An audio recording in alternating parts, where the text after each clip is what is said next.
Saudara-saudari yang terkasih, selamat pagi. Mari kita awali permenungan kita pagi ini, Kamis 21 Mei 2020, Hari Raya Kenaikan Tuhan dengan tanda kemenangan Kristus. Dalam nama Bapa dan Putra dan Roh Kudus. Amin. Tema renungan kita adalah kuasa di surga dan di bumi.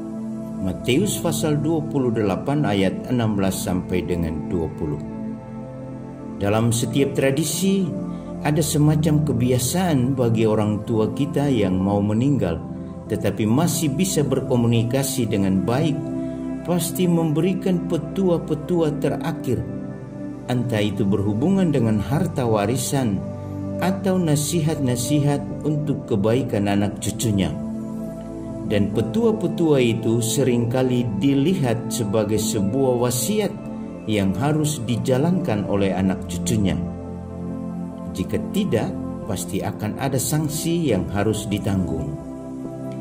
Hari ini adalah hari raya kenaikan Tuhan kita Yesus Kristus.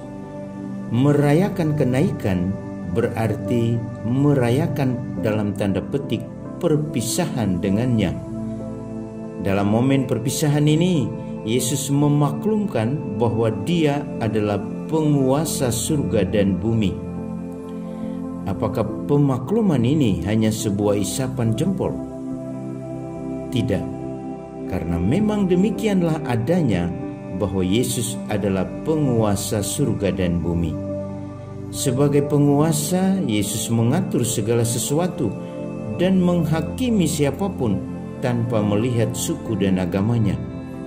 Dan penghakimannya pasti selalu adil, tidak memilih kasih, termasuk bagi mereka yang membenci dan menghinanya.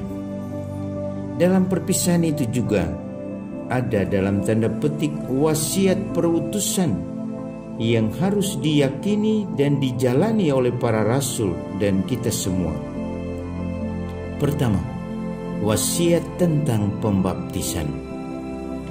Pergilah, jadikanlah semua bangsa muridku dan baptislah mereka dalam nama Bapa dan Anak dan Roh Kudus, kata Yesus kepada para rasul. Matius pasal 28 ayat 19. Pertanyaannya, mampukah para rasul membaptis semua bangsa menjadi murid Yesus? Kenyataannya sampai sekarang belum semua bangsa menjadi murid Yesus lewat pembaptisan. Tetapi apakah menjadi murid Yesus harus lewat pembaptisan? Bagi saya, menjadi murid Yesus jika tidak dibaptis, sekurang-kurangnya menghidupi semangat hidup Yesus dan tidak melawan dan menghina Yesus. Kedua, wasiat melakukan perintahnya.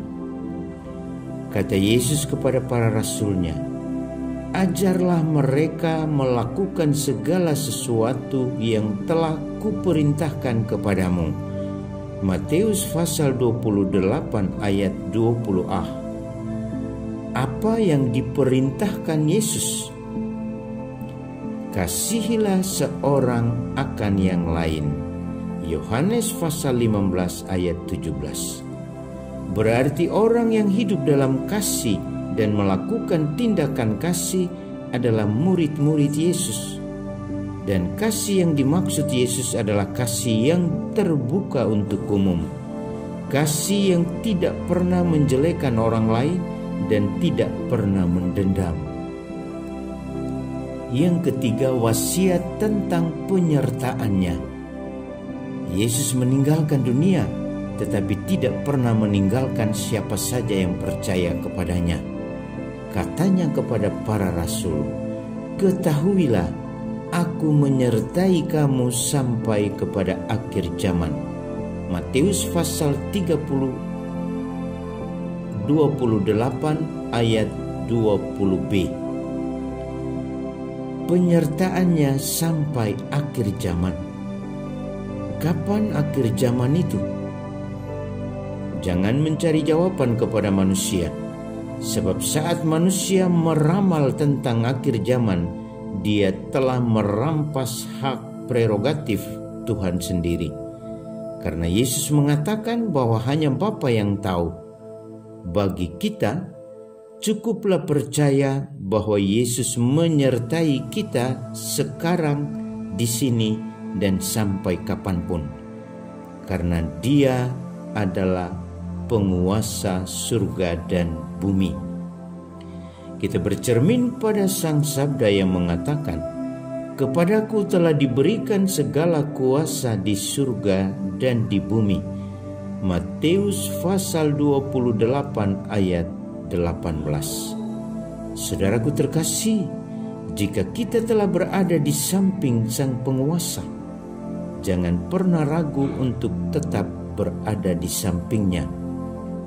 Salam Cornovum, hati baru. Dia yang naik ke surga, tetapi tetap menyertai kita sampai akhir zaman, senantiasa memberkati kita semua. Dalam nama Bapa dan Putra dan Roh Kudus. Amin.